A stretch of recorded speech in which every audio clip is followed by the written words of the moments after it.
ध्यान दीजिए, क्या आप अपने जीवन के दिनों को गिनते हैं?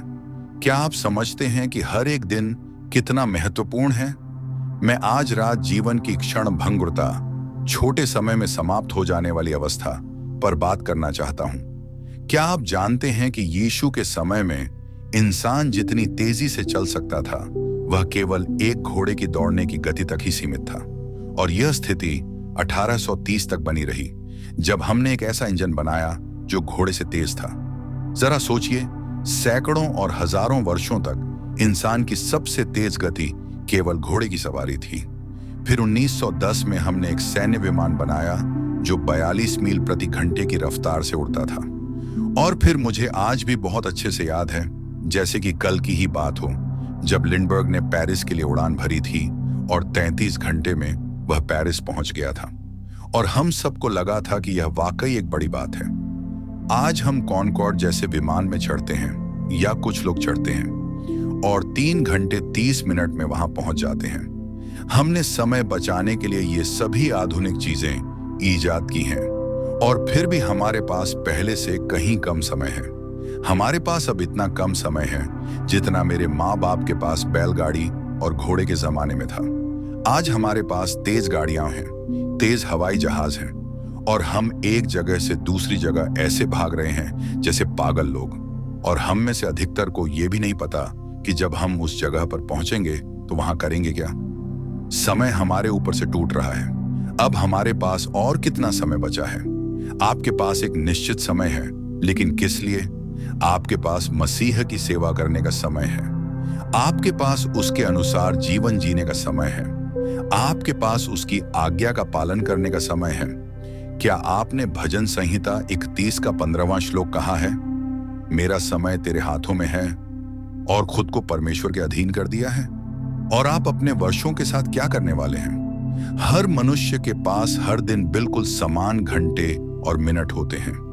क्या आप जानते हैं कि एक दिन में कितने मिनट होते हैं? 1440। क्या आप जानते हैं कि एक सप्ताह में कितने घंटे होते हैं? 168। अब अगर आप 70 साल तक जीवित रहते हैं तो आपके पहले 15 साल बचपन या किशोरावस्था में जाते हैं। फिर आप 20 साल बिस्तर पर बिताते हैं। अंतिम 5 साल शारीरिक दुर्बलता में जाते हैं, जहां आपकी गतिविधियां सीमित हो जाती हैं। इसका मतलब यह हुआ कि आपके पास बाकी सब कुछ करने के लिए केवल 30 साल बचते हैं। उन 30 वर्षों में से कुछ समय आपको खाने, काम करने और अपनी आयकर गिनने में लगाना होगा। शास्त्र यह प्रश्न पूछता है, तुम्हारा जीवन क्या है? यह तो एक भाप के समान है जो थोड़ी देर के लिए दिखती है और फिर गायब हो जाती है। हमारा समय पहले से ही परमेश्वर के हाथ में है। परमेश्वर ने पहले से ही एक दिन तय कर रखा है जब आप इस संसार से ले जाए जाएंगे। वह एक दुर्घटना हो सकती है, वह कैंसर हो सकता है, वह दिल का दौरा हो सकता है। जो भी हो, वह पहले से तय है। आप परमेश्वर के महान न्याय सिंहासन के सामने खड़े होंगे और अपने जीवन के बारे में जवाब देंगे कि आपने यह जीवन कैसे बिताया और यीशु मसीह के बारे में आपने क्या किया। क्योंकि परमेश्वर ने अपने पुत्र को आपके पापों के लिए मरने को भेजा। क्योंकि देखिए, हम सब पापी हैं। हम सब के पास एक ही बीमारी है। मुझे फर्क नहीं पड़ता कि आपकी त्वचा का रंग क्या है। परमेश्वर आपकी त्वचा का रंग नहीं देखता। परमेश्वर आपके हृदय को देखता है, और परमेश्वर देखता है कि आपको एक आत्मिक हृदय रोग है, और वह आत्मिक हृदय रोग है पाप, और हम सब पापी हैं। मुझे यह बात दिलचस्प लगती है कि अमीर लोग ज्यादा घंटे नहीं खरीद सकते। वैज्ञानिक कोई नया मिनट नहीं बना सकते। आप समय को संचित नहीं कर सकते ताकि उसे किसी और दिन पर खर्च कर सकें। शास्त्र कहता है, क्या आप समय को खरीदते हैं? यह एक व्यावसायिक दुनिया का शब्द है जिसका अर्थ है समय को खरीदना, उसका सदुपयोग करना। अपना 10% समय लें और कहें, प्रभु यह तेरा है, बाइबल अध्ययन के लिए, प्रार्थना के लिए। क्या आपने अपना संपूर्ण जीवन मसीह को समर्पित किया है? क्या वह आपके साथ कभी हुआ है? ओह, आप कहेंगे, हाँ, मैं बपतिस्मा ले चुका हूं, मैं पुष्टि भी करवा चुका हूं, मैं कभी कभी चर्च भी जाता हूं, मैं कभी कभी परमेश्वर के बारे में सोचता हूं। लेकिन क्या आपने वास्तव में अपने जीवन को समर्पित किया है? क्या आप पूरी तरह से उसके लिए समर्पित हैं? क्या आप सुनिश्चित हैं कि अगर आप इसी क्षण मर जाएंगे तो स्वर्ग जाएंगे? क्या आपको पक्का विश्वास है कि आपके पाप क्षमा हो चुके हैं? इसीलिए मसीह आया और क्रूस पर मरा और अपना लहू बहाया और परमेश्वर ने उसे मृतकों में से जिलाया। हाँ, परमेश्वर ने उसे मृतकों में से जिलाया। फिर आता है समय का अत्याचार। यह हमें नियंत्रित करता है और हम निराश हो जाते हैं, एक काम से दूसरे काम की ओर दौड़ते रहते हैं, क्योंकि हमें लगता है कि हमारे पास पर्याप्त समय नहीं है सभी आवश्यक कार्य पूरे करने के लिए। यीशु ने कहा, मुझे अपने भेजने वाले के काम उस समय तक करने हैं जब तक दिन है। रात आती है जब कोई काम नहीं कर सकता। रात आएगी आपके लिए और तब आपके पास परमेश्वर की सेवा करने का अवसर नहीं होगा। जब तक सेवा कर सकते हैं अभी सेवा कीजिए, उसे अपने जीवन में पहला स्थान दीजिए।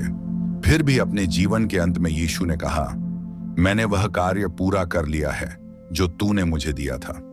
परमेश्वर ने आपके जीवन के लिए एक योजना बनाई है और आप उस योजना को उसके सहयोग से पूरा कर सकते हैं, और वह आपको वह आनंद और शांति देगा जिसका आपने कभी स्वप्न भी नहीं देखा, अगर आप अपना भरोसा उस पर रखें।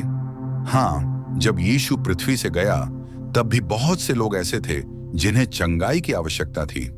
बहुत से जीवन थे जिन्हें छूना था, लेकिन यीशु ने कहा कि उसने वह कार्य पूरा किया जो उसे पिता ने सौंपा था। परमेश्वर ने भी आपके लिए एक कार्य निर्धारित किया है जो केवल आप ही पूरा कर सकते हैं। आप अद्वितीय हैं, कोई और आपकी जगह नहीं ले सकता, और परमेश्वर को अपने राज्य में आपकी आवश्यकता है। समय हमारा औजार हो सकता है, लेकिन हम उसके गुलाम भी बन सकते हैं। फिर भी समय आश्चर्यजनक रूप से न्यायपूर्ण और क्षमाशील है। भले ही आपने अतीत में कितना भी समय बर्बाद किया हो, आपके पास अब भी कल है। एडलाई स्टीवेंसन ने एक बार कहा था, यह आपके जीवन के दिन नहीं बल्कि आपके दिनों में जीवन है जो मायने रखता है। आपको उसे खरीदना होता है। क्या कीमत चुकानी होती है? कीमत यह है कि आपके पास कुछ चीजों के लिए समय नहीं रहेगा। हमें ऐसे ही जीवन में बहते हुए नहीं चले जाना चाहिए, सिर्फ सुख सुविधाओं, पीने पिलाने और दूसरी बुरी चीजों में लिप्त होकर। परमेश्वर चाहता है कि हम दूसरों से प्रेम करें। उसकी मुख्य इच्छा है कि तुम अपने पड़ोसी से प्रेम करो और दूसरी जातियों के लोगों से भी प्रेम करो। एक सच्चे विश्वासियों और अन्य लोगों में अंतर यही है कि उसके जीवन में प्रेम प्रधान होता है। आपका जीवन सोच समझकर योजनाबद्ध होना चाहिए। फिर आता है समय का अंत। प्रेरित पौलुस ने एक कुरिन्थियों में कहा, समय बहुत कम है। प्रकाशित वाक्य में लिखा है कि वाने समय अब और न रहेगा। यीशु और उनके चेलों ने मत्ती 24 से अध्याय 25 के अंत तक 94 वचनों में युग के अंत के बारे में बात की। जैसे जैसे हम युग के अंत की ओर बढ़ते हैं, प्रकाशित वाक्य 12 में पढ़ते हैं कि शैतान पागलों की तरह सक्रिय होगा, क्योंकि उसे पता है कि उसके दिन गिने जा चुके हैं। हाँ, एक शैतान है, वह एक वास्तविक व्यक्ति है और असली दुष्ट आत्माएं हैं, और वे आपकी आत्मा के लिए युद्ध करेंगे आज रात, क्योंकि शैतान आपको खोना नहीं चाहता। वह आपको अपने राज्य में बनाए रखने के लिए संघर्ष करेगा, क्योंकि केवल 2 राज्य हैं, एक है शैतान का राज्य और दूसरा परमेश्वर का राज्य। और आपके पास यह अधिकार है कि आप इनमें से एक को चुनें कि आप किस राज्य में रहना चाहते हैं। रोमियो 13 में प्रेरित कहता है, समय को पहचानो, अब वह घड़ी है कि तुम नींद से जागो, क्योंकि अब हमारा उद्धार उस समय से निकट है जब हमने विश्वास किया था। रात बहुत बीत गई है, दिन निकट आ गया है। इसलिए हम अंधकार के कामों को दूर फेंक दें और प्रकाश के हथियार पहन लें। बाइबल कई बार यह वाक्यांश दोहराती है, समय निकट है। यीशु ने हमें समय के चिन्हों को पहचानने को कहा था। एक चिन्ह यह है कि अधर्म बहुत बढ़ जाएगा। अपने समाचार पत्र उठाइए और देखिए, अधर्म हर जगह बढ़ता जा रहा है, सिर्फ न्यूयॉर्क या न्यू जर्सी में नहीं, बल्कि पूरे संसार में। जब स्वर्ग में नाम पुकारा जाएगा, क्या आप वहां होंगे? क्या आपका नाम जीवन की पुस्तक में लिखा है? क्योंकि पवित्र शास्त्र कहता है, यदि तुम्हारा नाम मेमने की जीवन की पुस्तक में नहीं है, तो तुम कभी स्वर्ग में प्रवेश नहीं करोगे। अभी आपका नाम जिन पुस्तकों में दर्ज है, बाइबल उन्हें पुस्तकें कहती हैं। उन पुस्तकों में आपके नाम के नीचे आपके किए हुए सारे पाप लिखे हुए हैं। आपके सभी गलत विचार, आपकी सभी बुरी इच्छाएं और इरादे, सब कुछ वहां दर्ज है।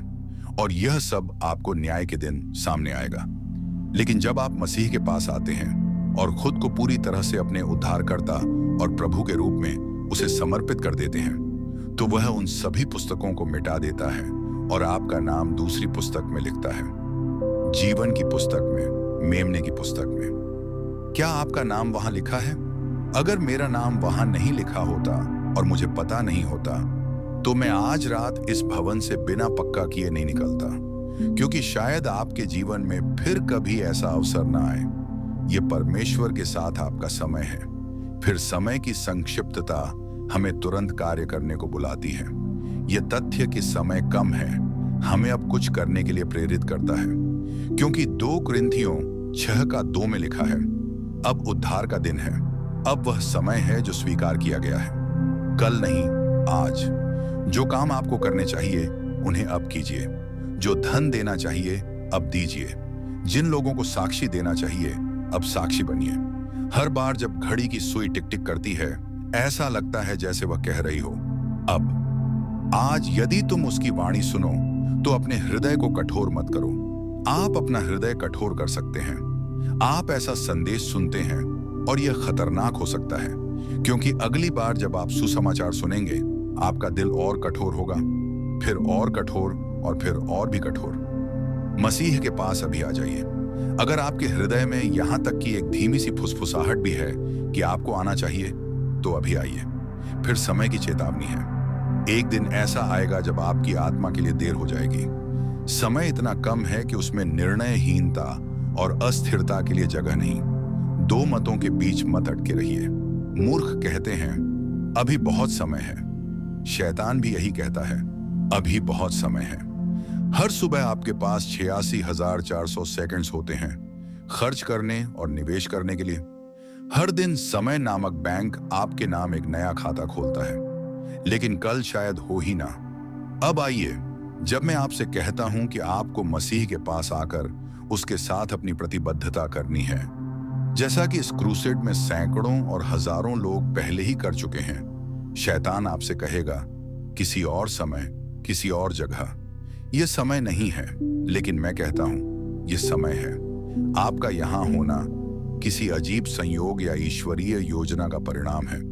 परमेश्वर ने आपको यहां आज रात लाया है, और जब आप आए थे आपको लगता था कि आप परमेश्वर के साथ ठीक हैं, लेकिन अब आप निश्चित नहीं हैं और आप निश्चित होना चाहते हैं। हाँ, शैतान हमेशा कहेगा हाँ कर लेना, लेकिन बाद में। लेकिन परमेश्वर कहता है यहां और अभी।